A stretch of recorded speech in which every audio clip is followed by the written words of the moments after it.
요한복음 5장 35절에서 39절 말씀입니다.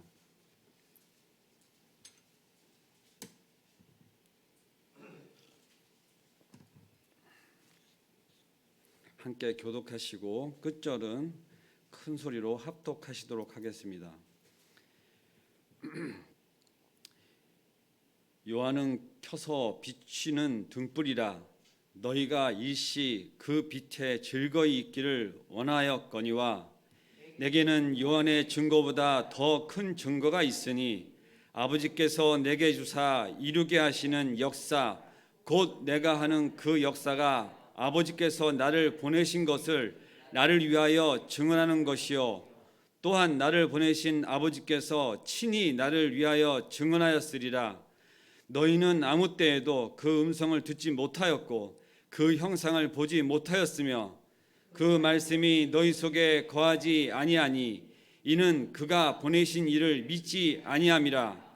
너희가 성경에서 영생을 얻은 줄 생각하고 성경을 연구하거니와 이 성경이 곧 내게 대하여 증언하는 것이니라. 아멘. 성경이 곧 내게 대하여 증언하는 것이니라. 아멘입니다. 오늘의 본문의 배경이 되는 곳은 어제에 이어서 법정입니다. 법정 용어로 가득합니다. 법정과도 같은 본문의 배경 가운데 원고는 유대인들이며 피고는 예수님입니다. 증인은 세례 요한과 모세 그리고 예수님 자신과 하나님이고 판사는 우리의 하나님이십니다. 이 요한복음의 주제와도 같은 말씀이 1장 10절에서 18절에 기록되어 있습니다. 저희가 앞으로 잠시 가서 함께 이것을 보도록 하겠습니다. 1장 14절에서 18절의 말씀입니다. 제가 읽겠습니다. 말씀이 육신이 되어 우리 가운데 거하심에 우리가 그의 영광을 보니 아버지의 독생자의 영광이요 은혜와 진리가 충만하더라. 이어 18절을 보면 본래 하나님을 본 사람이 없으되 아버지 품속에 있는 독생하신 하나님이 나타내셨느니라. 아멘입니다. 이 두 구절 사이에 사도 요한은 중요한 인물을 두 사람 소개합니다. 바로 모세와 세례 요한입니다. 함께 보시겠습니다. 요한이 그에 대하여 증언하여 외쳐 이르되 내가 전에 말하기를 내 뒤에 오신 이가 나보다 앞선 것보다 나보다 먼저 계심이라 한 것이 이 사람을 가리킴이라 하니라. 우리가 다 그의 충만한 데서 받으니 은혜 위에 은혜로라. 율법은 모세로 말미암아 주어진 것이요 은혜와 진리는 예수 그리스도로 말미암아 온 것이니라. 아멘입니다. 오늘 이 말씀을 먼저 함께 보는 이유는 이 말씀의 가운데서 오늘 법정과도 같은 이 본문의 말씀 가운데 이 사람들의 증언과 이들의 증언들이 함께 이것 가운데 다 역동하고 있기 때문입니다. 그럼에도 불구하고 예수님께서 이 문제들을 이 안식일 문제로 거론하여 예수님을 박해하고 예수님이 지금 본인에 대해서 변증에까지 하게 되는 이 상황 가운데 이것들을 어떻게 풀어가시는지 이 본문 말씀을 오늘 5장의 이 끝절까지 말씀은 많이 긴데 오늘 이 35절에서 우리 9절까지만 본 내용을 가지고 이야기를 다 나눌 수가 없어서 많이 망설이고 고민하였습니다. 하지만 내용을 한번 우리 풀어서 보도록 하겠습니다. 유대인들이 이로 말미암아 더욱 예수를 죽이고자 하니 공모를 하여 예수를 죽이고자 합니다. 이는 안식일을 범할 뿐만 아니라 하나님을 자기 친아버지라 하여 자기를 하나님과 동등됨을 삼으니 하는 일들입니다. 예수님을 하나님의 친아들이라 밝히니 원고 측 유대인은 극에 달아서 예수님을 죽이기까지 모의한 것입니다. 예수님은 친히 법정에서 주실됨으로 변론하여 본인을 하나님의 아들 됨으로 이를 믿는 자는 영생을 얻었고 심판에 이르지 아니하나니 사망에서 생명을 옮겼느니라 말씀하셨습니다. 이것을 믿는 우리들은 영생에 이르지만 이것을 박해하고 이를 통해서 대적하는 자들은 그걸 스스로 발로 찬 행위들을 우리가 볼 수 있습니다. 피고인으로 법정에 선 예수님은 안식일에 대하여 논쟁하면서 자신을 증언하면 그 증언이 참되지 않다 이렇게 말씀하시고 세례 요한과 모세를 증인으로 세웁니다. 합법적인 증언이 성립되는 필요 충분 조건이 두 명의 증인을 세우는 것입니다. 이 두 사람의 증인이면 충분하지만 예수님은 사람의 증언을 통하여 취하지 않으시고 자신을 이 땅에 보내신 증인 바로 하나님을 증인으로 내세우고 있습니다. 원고인 유대인들은 예수님의 증언을 전면으로 부정합니다. 그런데 그들이 예수님의 증언을 반박한 행위는 선지자들의 말씀과 율법을 그들의 종교적 발판을 삼고 살아가는 자신들이 돌이킬 수 없는 오류를 범하는 일입니다. 모순되는 것이지요. 왜냐하면 선지자의 마지막 주자인 세례 요한의 증언은 곧 예수님을 위한 것이었으며 그들이 늘 자랑하는 삼고 모세오경을 집필한 그 모세도 결국은 예수님을 증거하기 때문입니다. 선지자의 말씀과 율법의 증언이 이가 예수님인데 선지자의 말씀과 법은 받아들이면서 예수님을 거부하는 일은 모순된 것입니다. 우리는 이 말씀은 너무나 잘 알고 있는 사람들입니다. 그러나 유대인들도 실제 이 말씀들을 몸에서 다 익혀서 달달달 외우는 사람들입니다.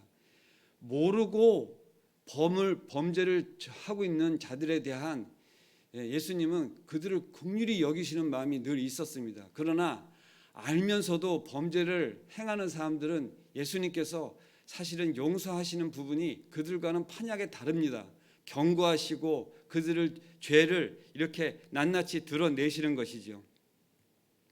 이것은 또한 그들이 섬기는 하나님 앞에 돌이킬 수 없는 죄를 범하는 일입니다. 왜냐하면 그들이 예수님을 받아들이지 않는 행위는 곧 예수님의 증언하고 선 하나님을 또한 거부하는 행위이기 때문입니다.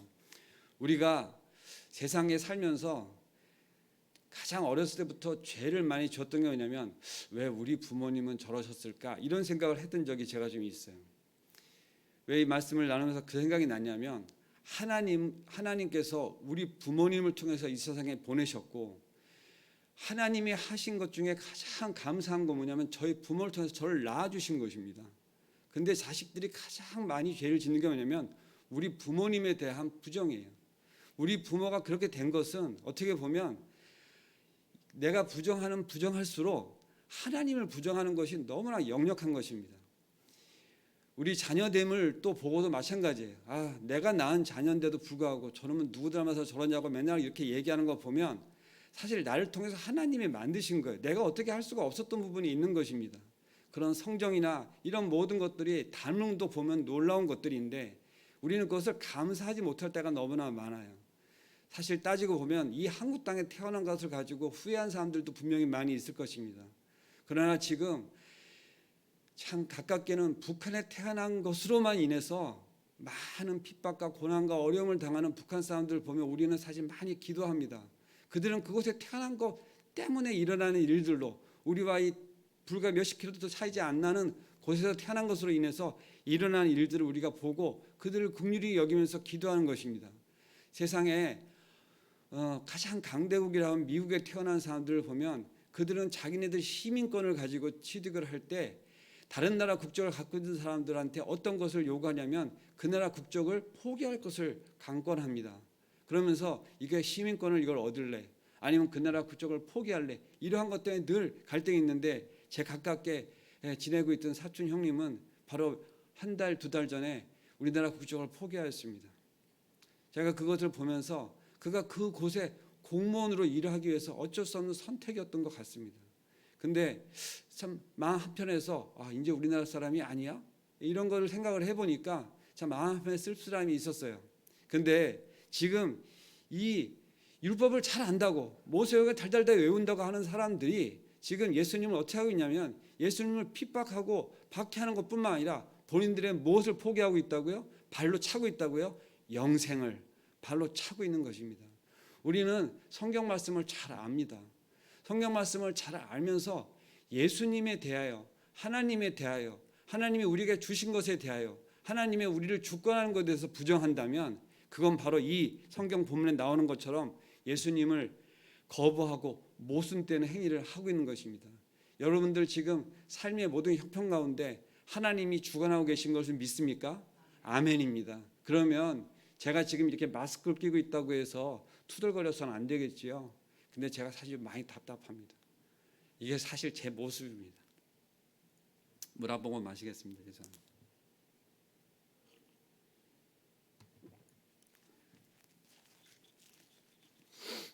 오랜 시간 법정 공방 결과 예수님에게 무죄 판결이 떨어졌습니다. 할렐루야. 예수님의 참소한 유대인들에게 오히려 유죄 판결이 내려졌습니다. 유대인들이 받은 판결은 그들에게는 영생이 없다는 것입니다. 이거는 영원한 판결입니다. 한번 뒤집어져서 바뀔 수 있는 가능성이 분명히 있었음에도 불구하고 이 법정에서 그들은 영원한 판결을 받아버리신 것입니다. 영생을 주는 예수님을 거부함으로써 그들이 스스로 영생을 걷어차버린 결과를 초래한 것입니다. 이런 판결의 근거를 그들이 증거한 자료로 내세운 율법이었습니다. 율법을 제시하였는데 율법 안에 예수님이 그들이 아버지께 고발하는 것이 아니라 그들이 자나가는 율법이 그들을 고발한 것입니다. 율법을 내세워서 율법을 가지고 이야기한 사람들이 사실은 율법을 통해서 고발당하고 율법을 통해서 법적으로 그들은 판결을 받은 것이에요. 율법은 거짓 증언하지 말라 말씀이 없으면 모르지만 그 말씀이 분명히 율법에 기록되어 있기 때문에 그 율법에 근거하여 유대인들은 심판을 받게 되는 것입니다.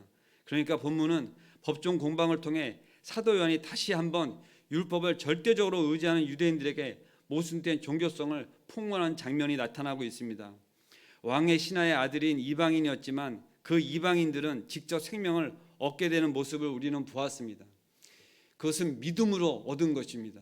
어떠한 공로가 아닙니다. 믿음으로 그렇게 왕의 신하의 아들은 생명을 구했습니다. 우리가 이것을 극명히 이렇게 교차됨으로 며칠 상간에 다 보고 있는 것입니다.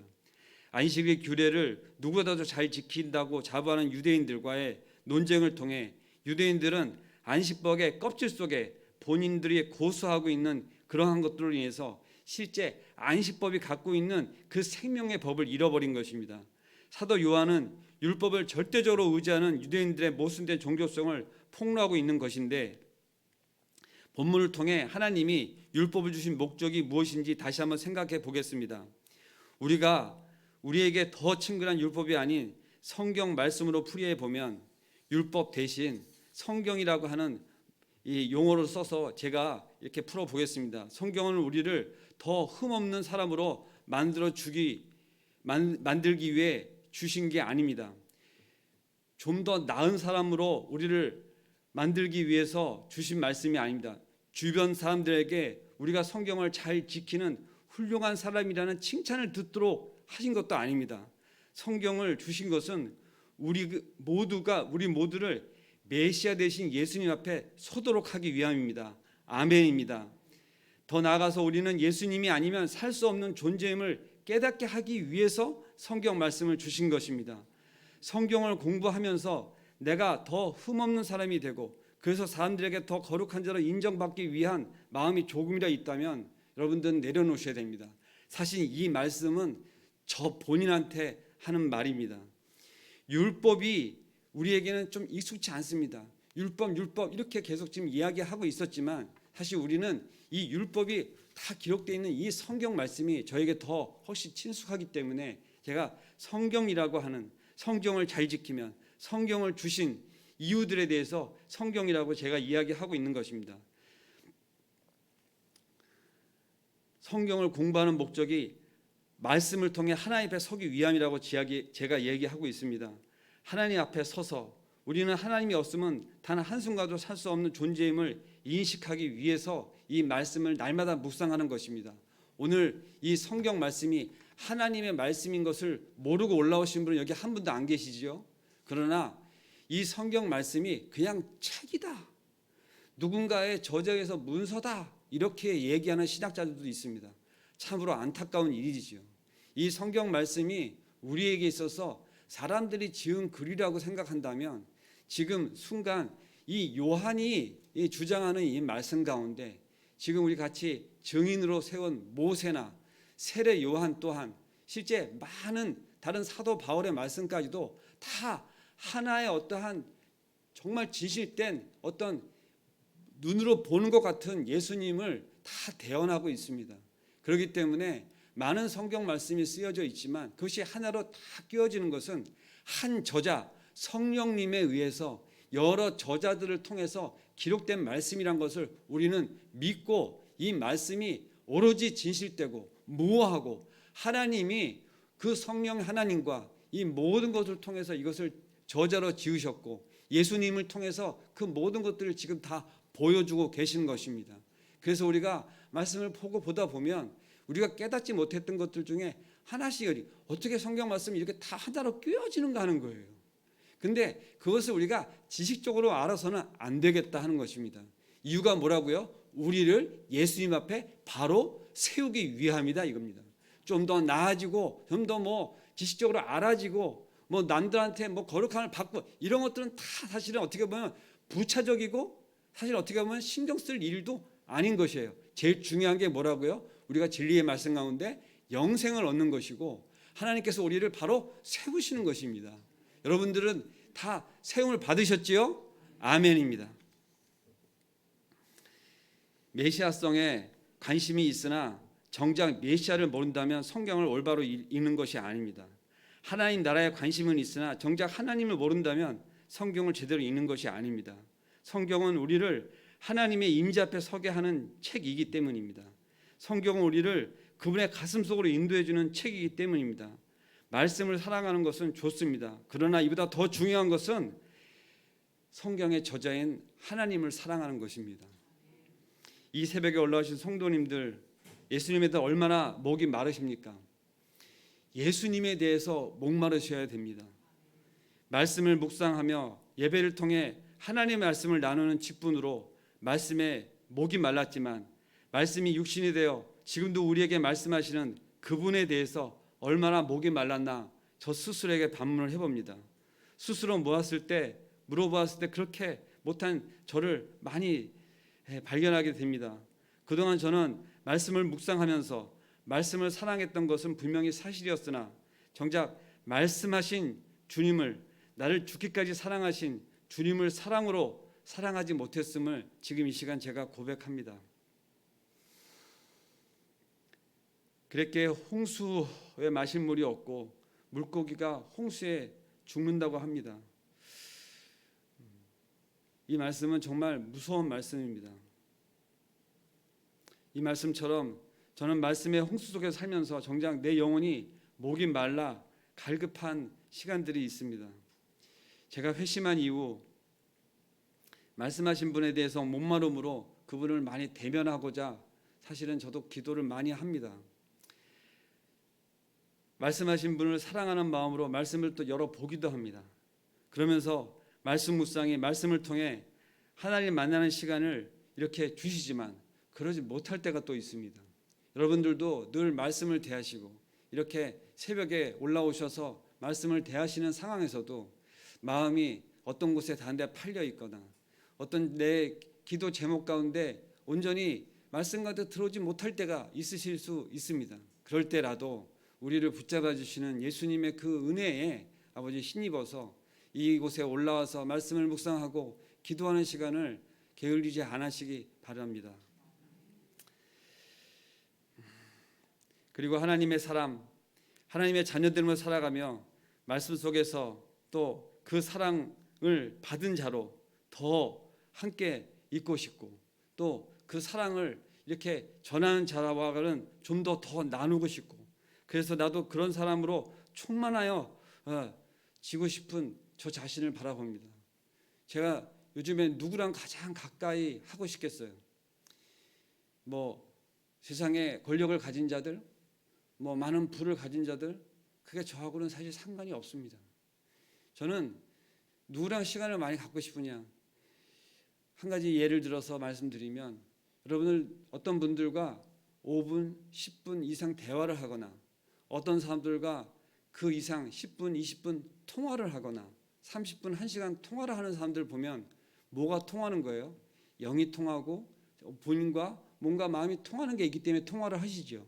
그런데 여러분들 이렇게 그 통하고 이런 사람들 중에서 나랑 그렇게 별로 관계가 없이 접점할 것이 없이 나눌 것들이 별로 없는데 또 불구하고 같이 있고 싶고 같이 나누고 싶고 함께 얼굴 보고 있으면 좋고 하는 분들이 있습니다. 가만히 보면 여러분들 마음 가운데 무엇을 바라고 있느냐에 따라서 그것들이 나타나는데, 저 같은 경우에는 제가 그렇게 갈급한 마음 가운데 주님을 바라고 주님과 같은 성품을 가진 자가 바라다 보니까 그러한 것을 행하고 실제 살아가는 사람들을 보면 그냥 괜히 같이 있고 싶고 그분하고 뭔가 나눔으로써 내가 뭔가 이렇게 좋아지는 것 같고 그런 것들을 많이 경험을 해봐요. 제가 그러한 시간들을 경험을 했을 때 이건 무엇일까? 이게 정말 무엇일까? 이것이 정말 나를 정말로 이렇게 살찌우는 내 마음이 이렇게 좋아지면서 그렇게 좋아지다 보니까 그런 시간을 제가 가진 시간들이 있었어요. 그런 시간 가운데 조금 이렇게 머무는 시간들이 하나님께 허락되어졌어요. 그런 훈련 가운데 제가 받아진 게 뭐냐면 나를 모르는 사람들이 왜 이렇게 얼굴이 좋냐는 거예요. 왜 이렇게 이렇게 기쁨이 이렇게 있느냐는 거예요. 근데 당시에 제 실상을 아는 사람들은 그렇게 얘기할 수 없는 형편이었었습니다. 이제가 뭘 먹고 사는지 어떻게 살아가고 있는지 참 알면 알수록 미스테리한 상황에서 그냥 얼굴은 좋고 평안하고 그런 거예요. 여러분들 주님 안에서 그 평안을 찾으시기 바랍니다. 이것은 정말 참 평안인 겁니다. 그 평안은 상갓집에서도 나타나요. 정말 예수님을 잘 믿다가 돌아가신 어떤 권사님의 상가에 가보면은 그걸 잔치라고 얘기할 수는 없지만 그 가운데 정말 평안함이 있습니다. 제가 참 상가를 많이 가보는 사람 중에 한 사람입니다. 가서 기도도 하고 말씀을 전하기도 한 적이 있었어요. 그런데 그런 중에 그것을 느끼는 것은 믿지 않는 자들의 상가는 그것이 화려함이나 어떠한 것으로도 그것을 채색할 수 없습니다. 그 가운데 나타나고 있는 그 모습들을 보면 안타까움을 떠나서 정말 그곳에 더 이상 머물 수 없을 정도로 제가 정말 그곳에서 기도가 안 되지는 그런 상황들도 본 적이 있어요. 너무나 극명한 것입니다. 그것은 뭐라고 표현하기 어려운 것입니다. 여러분들 가운데 정말 하나님 나라를 소망하며 사시지요? 그러면 하나님을 소망하셔야 되는 것이고요. 우리 가운데 어떠한 복도 다른 복으로 대체할 수 없는 것이 우리한테 지금 이미 임하셨습니다. 그것이 우리에게 영생을 오신 것이죠. 예수님이 주신 것입니다. 오늘의 말씀을 맺겠습니다. 새벽 기도는 계속 되어야 됩니다. 아멘이시죠? 이곳 가운데 아무도 없고 저와 저 집사람만 예배를 드린 날들이 있었어요. 저는 그날 며칠간밖에 안 됩니다. 저희 목사님은 저보다 더 훨씬 많은 여러 날들을 그렇게 새벽 제단을 지키셨었어요. 근데 지금 코로나로 인해서 어떻게 지금 상황들이 변할지 모르겠지만 저희가 정말 기도해야 될 것은 교회 예배가 막히지 않도록, 전도가 막히지 않도록, 우리의 기도가 막히지 않도록 기도해야 되는 것입니다. 다른 경제적이고 이런 것들은 다 부차적인 것이에요. 우리가 정말 얻어야 될 것이 거기서 무엇이겠습니까? 우리는 이미 영생을 얻은 자로 이 가운데 들어올 수 있는 사람들이 막혀서는 안 되잖아요. 지금도 교회에 코로나로 인해서 이 출석을 뜨문뜨문 잘 안 하시는 분들이 많이 계세요. 안타까운 상황입니다. 예배를 열렸을 때 오지 못해요. 열렸음에도 오지 못하는데 다치니까 더 좋아하는 것이죠. 참 안타까운 일이죠. 저희가 정말 기도해야 될 것은 그런 분들이 좀 더 이렇게 예배를 사모하는 마음으로, 주님을 사모하는 마음으로 그들 또한 함께 기도하며 예배를 이제 온라인으로 드린다면 그것을 좋아할 것이 아니라, 비대면을 하는 것을 좋아할 것이 아니라 우리가 무엇을 바라야 될 것이냐 하는 것에 대해서 본질적으로 좀 알아야 되겠다 하는 것입니다. 이것을 교회 문제로만 가져가지 않고 요즘에는 좀 이렇게 평안한 가운데 있어요. 별로 이렇게 들먹거리지 않고 있더라고요. 제가 감사한 마음이 있습니다. 함께 기도 많이 하시는 것 같고요. 이제 제가 지난 월요일부터 5일 동안 요한복음을 가지고 또 이렇게 묵상을 나누었는데 오늘의 말씀은 그 지난 며칠 동안 이렇게 오르고 내리고 하는 상황에서도 말씀을 마지막으로 마치면서 정말 하나님께서 우리에게 영광의 주로 오셔서 지금 이 판결 가운데서도 완전히 이제 역전의 하나님을 보여주셨어요. 우리는 그 마음을 갖고 상황과 형편이 어떠지든 간에 코로나가 오늘 더 숫자가 어떻게 올라가든 간에 우리는 그런 것을 연연하는 것이 아니라 어떠한 상황과 형편에서도 하나님이 어떻게 하신다고요? 우리를 주관하신다. 예, 하나님께서는 이 모든 것을 다 허락하셨어요, 사실. 그럼 우리는 어떻게 해야 되겠어요? 기도할 뿐입니다. 아멘입니다. 기도하겠습니다. 사랑과 은혜가 충만하신 하나님 아버지, 감사를 드립니다. 감사를 드립니다. 어떤 상황과 형편으로 인해서 감사한 것이 아니라 우리에게 하나님 되심으로, 우리를 실제로 증언하고 계심으로 우리는 이제 피고도 아니요, 우리는 정말 승리자인 것이고 영생을 얻은 자로 살아갈 수 있는, 정말 할렐루야 외치며 살아갈 수 있는 그런 자들인 것을 감사를 드립니다. 아버지, 이것이 저의 입술로만 고백되어지는 것이 아니라 삶으로, 살아감으로, 우리가 어디를 가든지 모든 사람들이 우리를 승리자로 알고 바라보며 부러워하며 우리를 하여금 우리는 어떻게 하면 우리를 닮을 것인가, 우리 같은 사람이 될 것인가, 어떻게 하면 나도 그리스도인이 될 것인가 하는 것으로 고민하며 나올 수 있도록, 아버지, 그것이 역사되어질 수 있도록, 그것이 이 교회 이 새벽 기도뿐만 아니라 이 새벽 기도를 나가 우리가 세상에 나가서도 그것이 선포되어지고 실제적으로 역사할 수 있도록 아버지, 우리와 함께하여 주시옵소서. 우리를 주장하여 주시옵소서. 감사할 때 예수님의 이름으로 기도드리옵나이다. 아멘. 한 가지 기도 제목을 가지고 기도하겠습니다. 제가 오늘 하나님 나라에 관심이 있으나 정작 하나님을 모른다면 성경을 제대로 읽는 것이 아니라고 하였습니다. 성경을 수도 없이 읽어도 실제 그 가운데 하나님의 이 저자됨과 성령 하나님이 하나로 이끌어 주시고 있는 이런 것을 모른다면 우리가 그 성경을 읽는데 지식으로만 쌓이게 됩니다. 오늘도 말씀 가운데 우리에게 주시는 것이 무엇이냐? 분명히 말씀하십니다. 지식이 중요한 것이 아니다. 중요한 것은 그 말씀을 우리에게 지금 주고 계시는 예수님이 중요하신 거고 하나님이 중요하다고 그렇습니다. 저희 마음 가운데 지금 많은 기도 제목들이 있습니다. 그 기도 제목들을 지금은 좀 잠시 내려놓으시고 내 마음 가운데 그 평안, 참 평안, 참 영생을 주시는 하나님을 좀 더 바라고 기리며 우리 가운데 어떻게 하면 그것이 정말 내 가운데 발휘가 될 것인가. 내가 어떠한 상황 형편과 많은 기도 제목들이 있지만 그 기도 제목보다 작으신 하나님이 아니라 크신 하나님을 바라보며 기도하였으면 좋겠습니다. 큰 소리로 한번 주여 하고 외치시고 기도하시겠습니다.